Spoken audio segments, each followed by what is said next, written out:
Hello everyone. In our last video, we have talked about the Qing state's system of farming and warfare.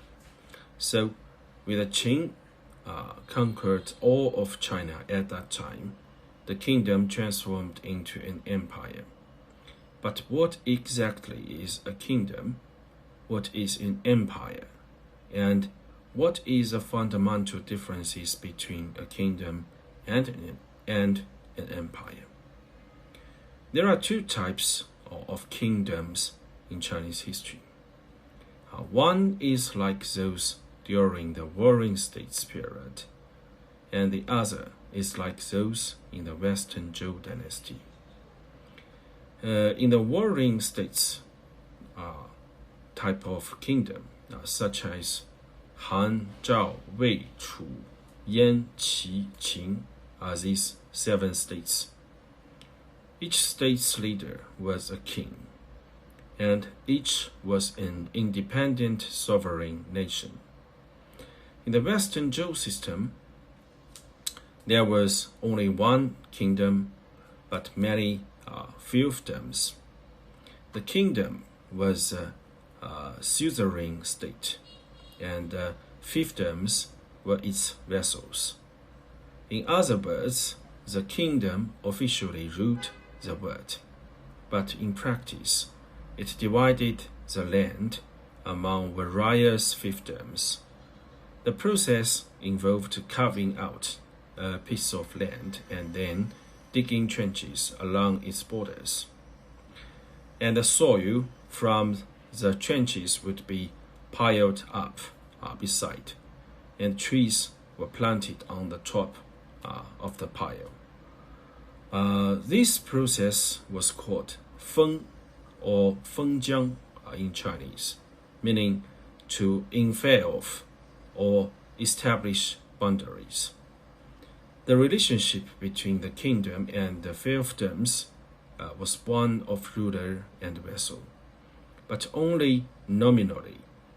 The king of Zhou was only required to be recognized as the common lord of all under heaven, and to fulfill symbolic duties, like receiving tributes. For example, Chu state was supposed to offer filtering grass. The fiefdoms were left to their own devices. Clearly, this was more of a confederation of states rather than a single unified state. But unlike a confederation where the members are equal, the fiefdoms were not equal. The king of Zhou and the Zhou state were supreme, and only they could be called son of the heaven or kingdom. These were the Zhou system. It also known as the feudal state system. However, from the time of Shangyang's reforms, all of Qing's efforts and achievements were built on reforming or even rebelling against this old Zhou system. So, when Qing state finally conquered the other 6 states, should it continue with the old Zhou system or stick to its new system, or even create an entirely new system? This was a matter of life and death for the newly crowned Emperor Qin Shi Huang. At the time, many officials requested that the Qin Shi Huang follow the Zhou model, unfailing princes and establishing kingdoms. Qin Shi Huang passed this proposal to his ministers for discussion, and unsurprisingly, it received widespread support. The officials argued that the empire was newly established, people's hearts were unsettled, and the remnants of the 6 states were still around, unwilling to submit. With the central government being far away and the emperor out of reach, how could stability be ensured? We suggested that following the Zhou model, involving relatives of Qing royal family to guard the land and serve as a firewall for the new regime, was the most reliable approach. However, Qin Shi Huang Yingzheng and his chancellor Li Si resolutely opposed this plan, rejecting the feudal system of the Western Zhou dynasty. As a result, over 2,200 years ago, the concept of feudalism was abolished in China, while similar systems in Europe continued until the late 18th century and in Japan until the Meiji Restoration. In later Chinese dynasties, although titles of kings and marquises were still granted, they were just honorary titles without actual land or power. The lords no longer had control over their fiefs, and China's society never returned to the feudal era. As with anything, this decision had both advantages and disadvantages. Was it a good or bad thing for China to abolish the feudal system so early? So now here, I think everyone should think about this independently. The feudal system that Qin Shi Huang Yingzheng rejected involved dividing the land into 36 prefectures, each governed by a prefect, with counties under them, governed by county magistrates, all with their own subordinates. This regional division is known as the prefecture-county system. Qing's prefecture-county system and the Zhou's feudal system both had a 3-tier structure. For Zhou dynasty, it was the ward, the state, and the household. For Qing's dynasty, it was the ward, the prefecture, and the county. In essence, Qing's prefectures and counties were evolved from the Zhou states and households, with states becoming prefectures and households becoming counties.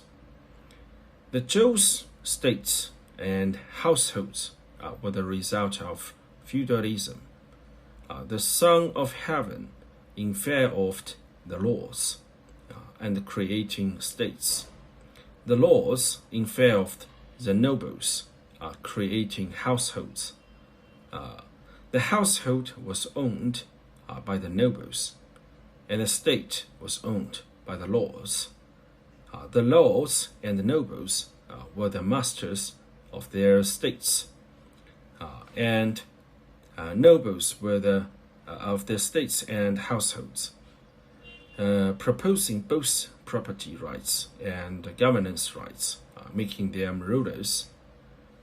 Lords were state rulers.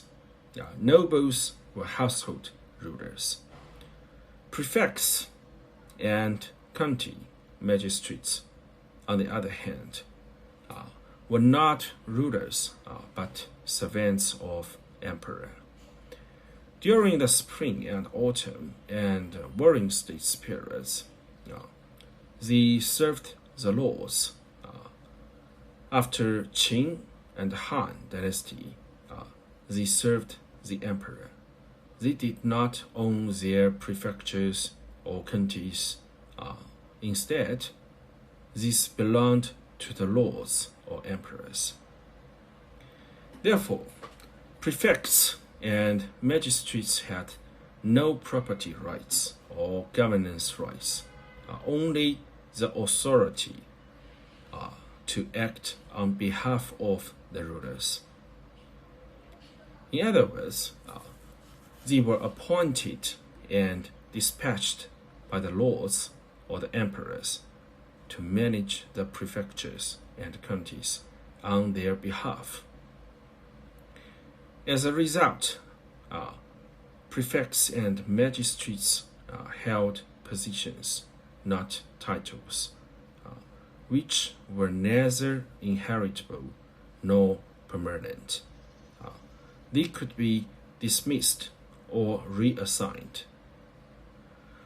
This personal appointment system is known as the official agency system of China.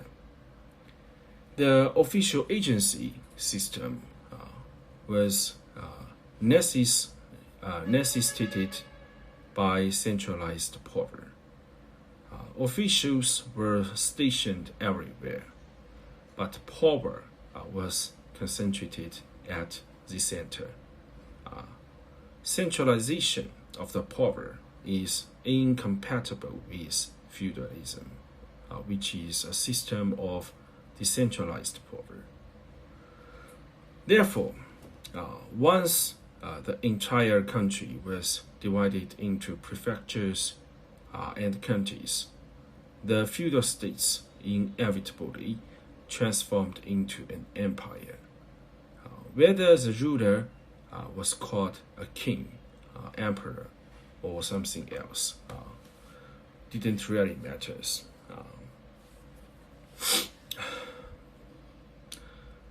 Power always serves and is loyal to its source. Under the old feudal system, the nobles were the masters of their households, and the warriors within would serve the nobles faithfully. Similarly, the lords were the masters of their states, and the nobles would serve them faithfully.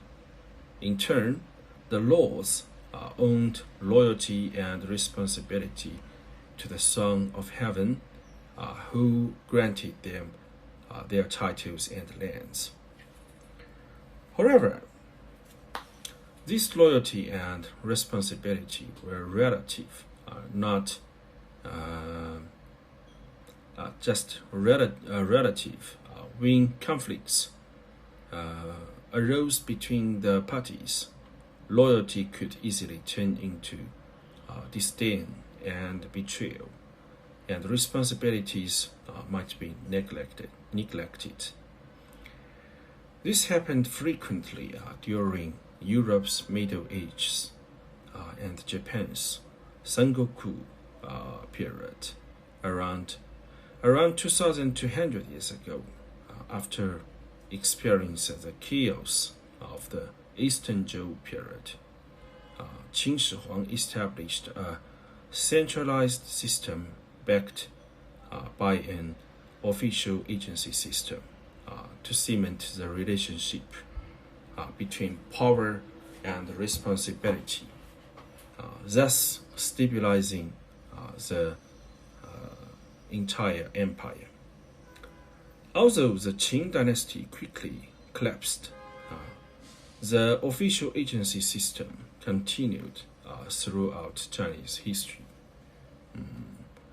So about this system, I think everyone also should have a think critically about the pros and cons of this system. That's it for today's video. And if you like it, please remember to follow, share, and comment. Thank you guys. Thank you for your watching. See you in the next video. Bye bye.